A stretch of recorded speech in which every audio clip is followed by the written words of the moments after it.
Hello and welcome back to Chatty TV Junkie. Today is Tuesday, October 10th, 2023, and as promised, I have another video for you. Even though it's a little later in the day, I have been super busy all day long, but now I'm sitting down to record this, and I have at least 2 shows I want to talk about, possibly sneak in a third. Okay, first we're going to keep this one short and sweet.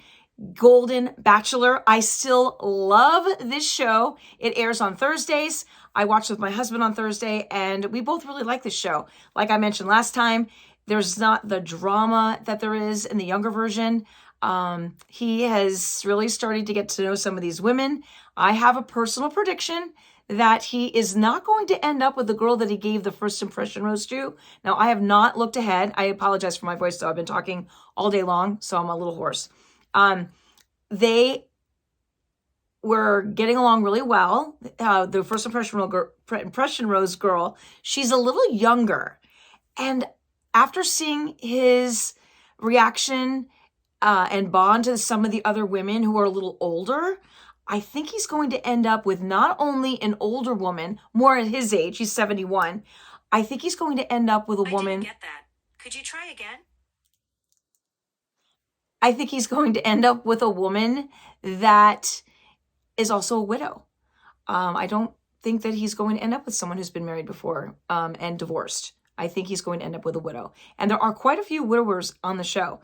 He bonded with one of the women. I can't remember her name, but she was asked to put on a wedding dress, and she was getting teary-eyed because it brought her back to her wedding day. And she has lost her husband.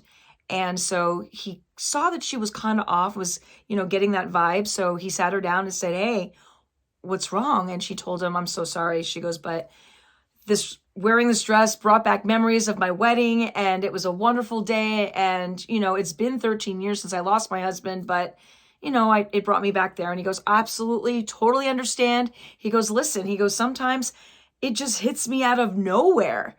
And he said, grief does that. And so they had a bonding moment. It was really sweet. I like her.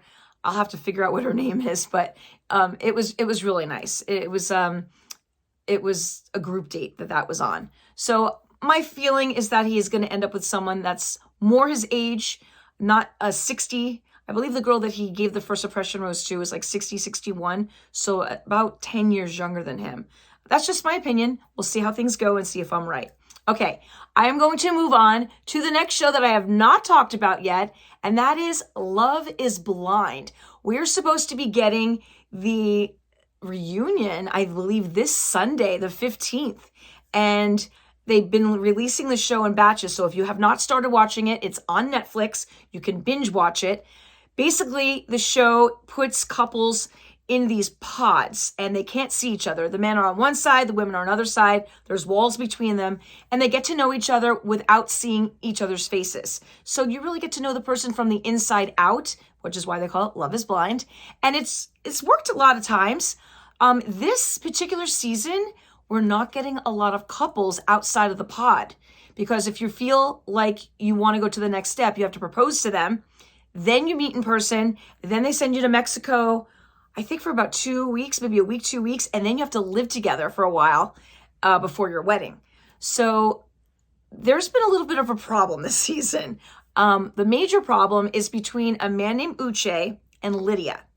So they knew each other outside of the pods. So when they got to speak to each other, and he said what his name was. I mean, that is a really uncommon name, and these people are all from Houston.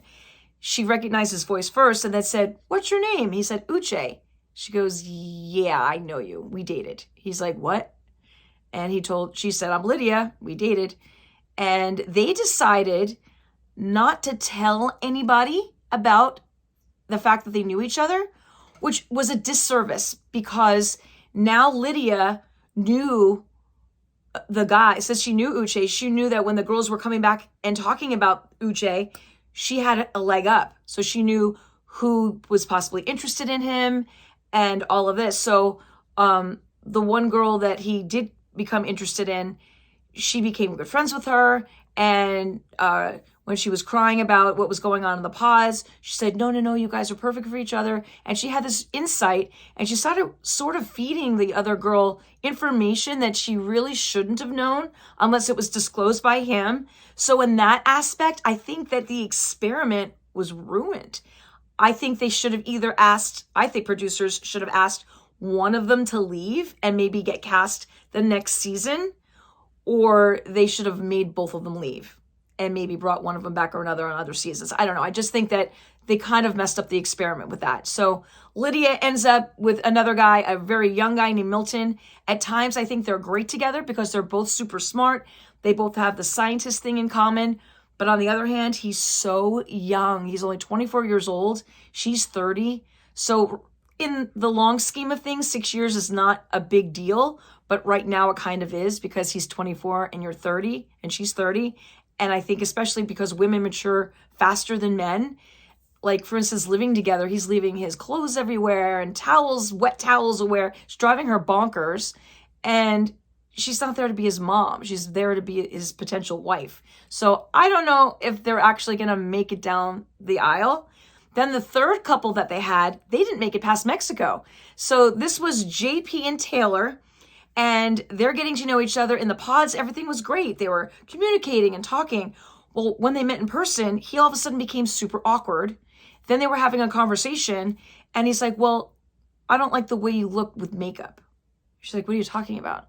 He's like, well, when I first met you, you had a whole bunch of makeup on, and right now you're not wearing makeup, and you look so much better without makeup. And she's like, okay, I get that you like me without makeup. It doesn't mean that I'm never going to wear makeup. He goes, well, I don't want you to wear makeup. Are you kidding me?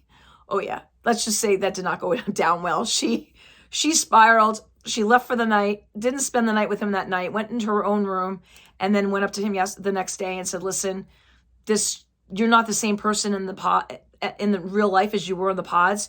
You're not talking, you're not communicating. And then when you do communicate, you tell me that you don't want me to wear makeup. And she said, that's just not realistic. So I don't think this is going to work out. So in reality, we really only have, there's one other couple, Stacy and Izzy. They fight all the time. I don't know if they're going to work out either. The thing they did not discuss in the pods is finances. So apparently he's in debt. She likes luxurious things. Her father said, yeah, you better get ready. She likes to travel, to elegant places and fly first class. And he's kind of looking at the dad like, They didn't talk about any of that in the pods. So in some instances, I think that some of these women wanted to be on TV. Again, the younger generation with the TV thing. I'm getting the feeling that in particular, Stacy, I might not be right, but maybe looking for love, but also maybe looking for fame and some Instagram followers and probably brand deals. I don't know. It's just, I don't know. This season is not working out. I mean, I'm watching it to the end, but I don't think any of these guys are going to make it down the aisle. And if any of them do, I don't think it's going to last. Last season was really good. Last season, they had a lot of success stories, but this season, not so much. Okay, well, you know what? It's been 8 minutes, and I'm going to wrap this up. We'll save the rest for this coming Thursday. So thank you for tuning into the Chatty TV Junkie. Don't forget to hit that subscribe button and give me a big like and all the things, and I will see you in a couple of days. Bye.